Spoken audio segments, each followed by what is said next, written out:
By the old gods and the new, I will convince you to watch it.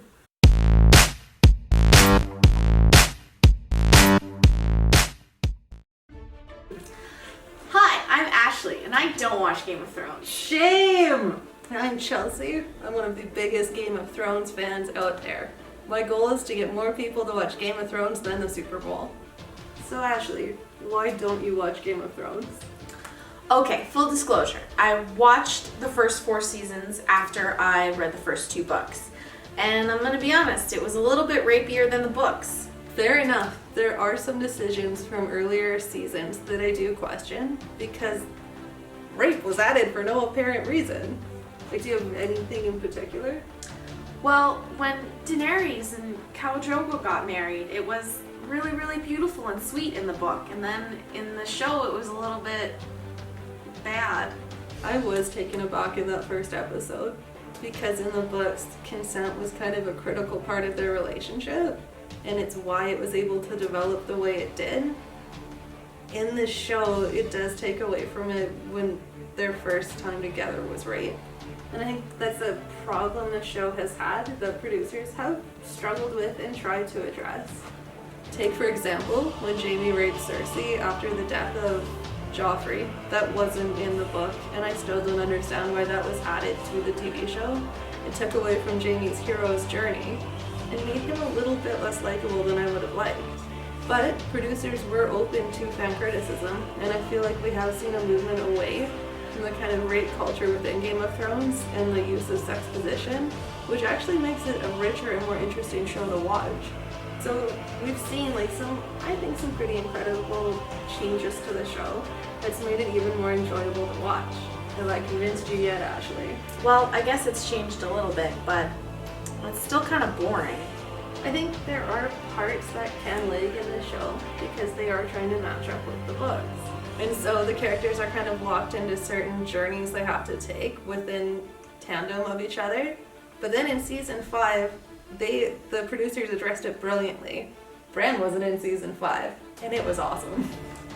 Because they realized they don't have to keep these boring storylines going. They can jump in and out because the fans are committed. They're going to remember who these characters are.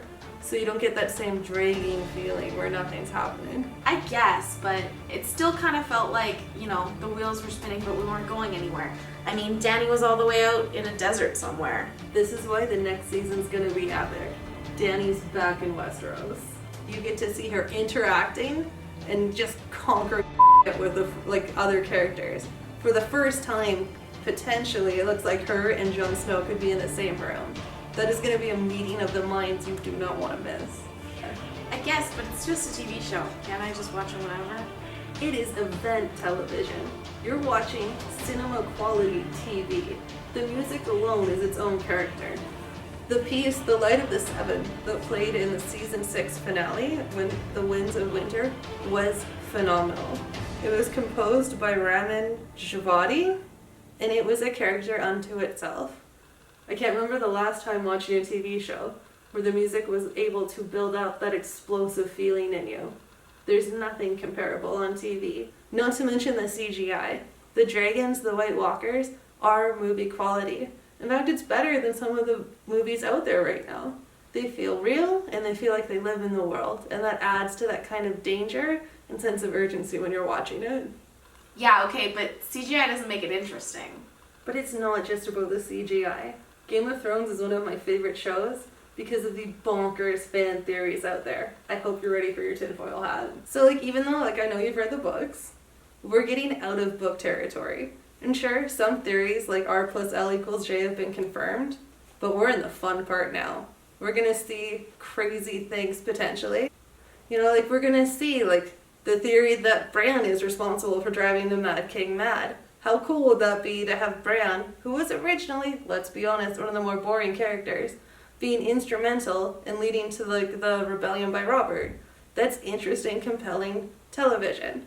We get to see confirmation potentially that Tyrion, Dany, and Jon are going to ride the 3 dragons because the dragon has 3 heads. We could see Jaime murder Cersei based on the prophecy that you would have read in the book.